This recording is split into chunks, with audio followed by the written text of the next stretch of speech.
Welcome to my channel. Today I will show you a fantastic movie titled Extraction. Watch out and enjoy the movie. The movie starts in Bangladesh with a harrowing gunfight involving Tyler Rake, a former special operations soldier, who takes cover behind a vehicle because he is severely injured. The scene then shifts back in time to a high school in India. We are introduced to our second protagonist, a young teen called Avi Mahajan. He travels in a luxury car with a chauffeur and mates from school. They head over to a restaurant where his friends tease him about talking to a girl. When he returns home, we can clearly see that this kid's parents are loaded. Saju, the security chief, reprimands Avi for not coming home straight after school. This kid lives in a massive empty mansion and always seems scared and anxious, well, because he's the kid of an Indian drug lord. He thinks that Daddy Dearest is a businessman. Ovi leaves the house unnoticed that evening to have fun at a nightclub with his pals. Later, Ovi and his friend smoke some pot in the garage. Suddenly, a couple of shady police officers kidnap them and intimidate the kids in a sleazy way. They shoot his friend in the head and kidnap Ovi. This just took a very grim turn. I guess the father should ask the security team for a refund. Saju pays a visit to Ovi's father the next day, who is incarcerated in Mumbai. Ovi's father, Ovi Sr., is furious at his henchman for failing to do his task. Ovi Sr. is unwilling to pay the ransom because it will damage his reputation, so he commands Saju to find his son and threatens to attack Saju's own kid if he does not comply. I think we'll see a lot of bottom-of-the-barrel scoundrels and criminals in this recap. Saju lacks the funds to pay the ransom or deploy a special forces team to free Ovi since Sr. is in prison and all his assets are blocked. He then talks about the situation with his wife, telling her that despite the high cost, he has a plan to hire the best mercenaries and rescue Ovi. Nothing like a brainstorming session with the wifey to get the movie plot rolling. The scene changes to Tyler and his buddies having fun somewhere in Australia. Tyler wakes up drunk, then casually walks to the cliff's edge and leaps into the lake below. Nerves of steel on this one. Tyler seems to have drowned and doesn't surface right away. He decides to meditate at the bottom of the lake, holding his breath and thinking back on his life. We see flashes of a child on a beach before Tyler struggles and has to resurface. This big tough wounded guy trope is always compelling. I cannot wait to sift through Tyler's history in this recap. When Tyler arrives back at his house, he notices that a helicopter has landed in the yard and that Nick Khan is there waiting for him. Nick is Tyler's black market mercenary employer and seems like the closest thing he has to a friend. According to Nick, there is a mission to free Ovi Mahajan, the abducted son of an Indian drug lord, from his captor Amir Asif, a Bangladeshi criminal lord and competitor of Ovi's father. This is some weird criminal warlord version of Inception. Ovi is reportedly being detained in Dhaka, Bangladesh, where Tyler's co-worker Gasper also resides. Gasper, according to Nick, has retired and can't take this mission. Tyler immediately accepts the mission, not out of urgency or out of caring for the boy, but out of boredom and misery. Tyler does nothing but pill pop and plow himself with alcohol all day. He is ready to carry out his assignment, but Nick gives him an ultimatum. He must meet her tomorrow, fully sober. She's not just a handler, she's a true friend. Saju, on the other hand, is getting ready to travel to Dhaka, Bangladesh. After arriving in Dhaka, Tyler replaces the alcohol with some coffee, and Nick briefs the comrades, considering every option to save Ovi and forecasting the actions of Amir Asif's soldiers. Tyler gets approached by Amir's goons while on task and is kidnapped. This is turning out to be some rescue mission. The captors take him to their lair, and trolling Tyler is unfazed even when they pull the trigger with an empty gun. He doesn't flinch or blink. I think this should have been a warning sign that this guy is gonna mess him up. They demand that he pays up, though Tyler wishes to confirm Ovi's survival first. They first convince Tyler that Ovi is safe before asking him to get them the ransom.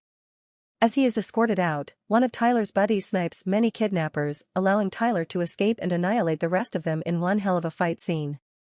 Neckbreakers, suplexes, faceplants, and even arm drag takedowns. Tyler spares a kid who is trying to shoot him. Tyler then releases Ovi and carries him away. I guess it's his lucky day that the gun jammed elsewhere. Amir Asif is assembling several kids suspected of stealing from him.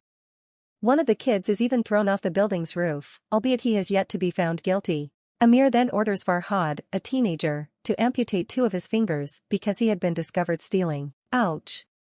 At that exact moment, the local police chief, Colonel Rashid, informs Amir that Ovi has fled, inadvertently saving the team. I really hope Amir gets a gruesome death scene. Amir instructs the colonel to shut down Dhaka city and secure all bridges and exit points after learning about Ovi's escape. Back to Tyler, he drives the kid to safety, then stops to put on his gear. Things are about to get serious. He gets dressed in overworked Kevlar, offers him chocolate and water with about the same objectivity as feeding a cat. Nick and his colleagues are getting ready to pick them up. She calls Ovi's senior's goons and tells him to pay the amount immediately. Nick requests that the money be sent within the next 7 minutes. On their route to pick up Tyler and Ovi, an assassin takes out team members, including the sniper. Nick and her colleagues finally understand that they have been duped since senior's goons did not transfer the payment. The new assassins and the corrupt police are now hounding Tyler and the kid through the woods.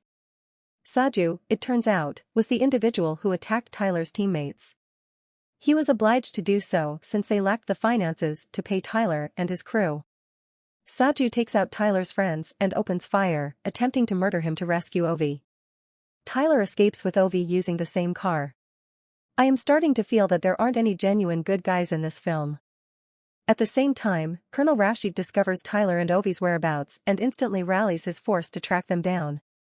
Tyler then attempts to dodge Saju's onslaught while defending himself and Ovi from police troops. Ovi says that Saju works for his dad, but Tyler replies that he also works for his father. Saju joins the cops and chases after them. Nick guides Tyler through the city, and after some mad driving in a chase, Tyler is cornered, so he rams Saju's car and takes refuge in a building. Tyler takes out a cop stealthily at first, but then unleashes an onslaught that leaves Ovi traumatized but impressed. As they move through the building, Saju attacks, but Tyler impetuously throws them off of the balcony. They continue with the knife fight, where Tyler gets the upper hand and is about to finish him, but a car rams our hero. Saju reclaims Ovi and eliminates police officers. Tyler then rams a truck into Saju and takes the boy away. At this point, Ovi has been passed around more than a joint in the frat house. When they arrive on a somewhat desolate road, Tyler throws Ovi himself out and destroys the truck. Tyler purposely did it to distract the police. Saju, on the other hand, is alive and limping through the city, aware that Ovi is yet to be located. Amir gives the colonel the order to round up all his troops to hunt them out. While hiding, Ovi helps bandage some of Tyler's wounds before Nick phones him and informs him about Saju, who also served in the special forces.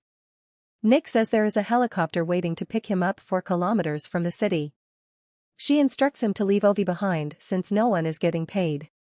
Tyler tells Ovi that he only does it for the money and hopes his dad will pay him, but Tyler won't let go of Ovi because he can't bear to think of his own boy whom he abandoned. While Tyler's backstory is tragic, it also proves that he is human and not some Terminator from the future. Saju, who is critically hurt, calls his wife to beg her to take their son as far as they can if he is unable to rescue Ovi. Tyler and Ovi are attacked by a group of kids led by Farhad, the teenager who is going to get his fingers cut. These kids are trying to win Amir over, but Tyler tosses them around like ragdolls.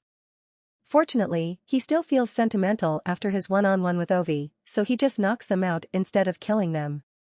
Tyler and Ovi hide in the sewers so he can phone his buddy Gasper, a retired squad member living in Dhaka. He and Ovi spend the evening at Gasper's house because he owes him. Tyler has a talk with Ovi in the evening when Gasper leaves. Ovi innocently asks about Tyler's family and discovers that he previously had a kid who died of cancer. Tyler voluntarily left for a 3rd Afghanistan tour because he couldn't bear watching him suffer. As a result, his wife abandoned him and now he does not want to repeat history. Tyler sheds a few tears, proving once again that he is a burdened man and a human being. When Ovi hears the story, he says that people perish not because they fall into the river, but because they decide to remain underwater. He is not only intelligent but also wise well beyond his years. These words seem to revitalize Tyler as he retreats for the night. Tyler thinks something is awry once Gasper returns. He discovers that Gasper cooperated with Amir. Gasper explains that Amir set a $10 million bounty on Ovi, which he wants to split in exchange for Tyler's permission to take out the kid. The two get into a vicious brawl. After an exchange of blows, Gasper has the upper hand and is ready to move to the bedroom, but Ovi emerges and shoots him. Ovi breaks down, hugs Tyler, and says he just wants to go home. Left with no alternative, Tyler phones Saju, and they both agree to work together to get Ovi safely out of Dhaka. Tyler intends to divert attention away from them. They disguise Saju and Ovi as they pass through a bridge checkpoint and then pursue them to the cover of their escape. Tyler begins firing at Colonel Rashid's soldiers the next day to divert their attention away from Saju and Ovi, who are attempting to flee by car. The soldiers discover their identity on the bridge. Saju shields Ovi from them during the shootout. Meanwhile, Amir, the coward, uses binoculars to watch the fierce battle on the bridge. He then instructs the colonel to send more troops to the bridge to obstruct Ovi's rescue attempt. Tyler races through the streets and shoots countless soldiers until the military brings a bigger gun, forcing him to flee. Tyler attacks from behind and catches them off guard. Nick and her surviving mercenaries approach from the opposite side of the bridge and blast the chopper that's harassing Ovi and Saju. The colonel quickly reacts by deploying snipers and shockingly eliminates Saju and the members of Nick's team. She hides, thinking the sniper is stalking her. Unfortunately, he shoots Tyler in the arm, ending his rampage. Nick discovers the sniper's location and headshots him. Despite his injuries, Tyler fights to save Ovi and orders him to sprint to the extraction team's landing chopper as soon as possible. At the same time, he heroically eliminates soldiers on his own and covers the boy. Farhad shoots Tyler in the neck as he attempts to follow Ovi to the helicopter. After realizing Ovi is safe, Tyler collapses into the river while remembering his son. A heartbroken Ovi runs back for Tyler, but Nick and the extraction squad save him, and he makes it safely to Mumbai. 8 months later, Ovi swims at the school pool. He dives and practices holding his breath, replicating Tyler's first scene. On the other hand, Amir meets Nick in a toilet, who assassinates him in cold blood and gets revenge. The movie ends with Ovi emerging to find a hazy vision of a big blonde man observing him. Get ready for part 2, everyone. Thank you for watching. For more videos, please like, share and subscribe.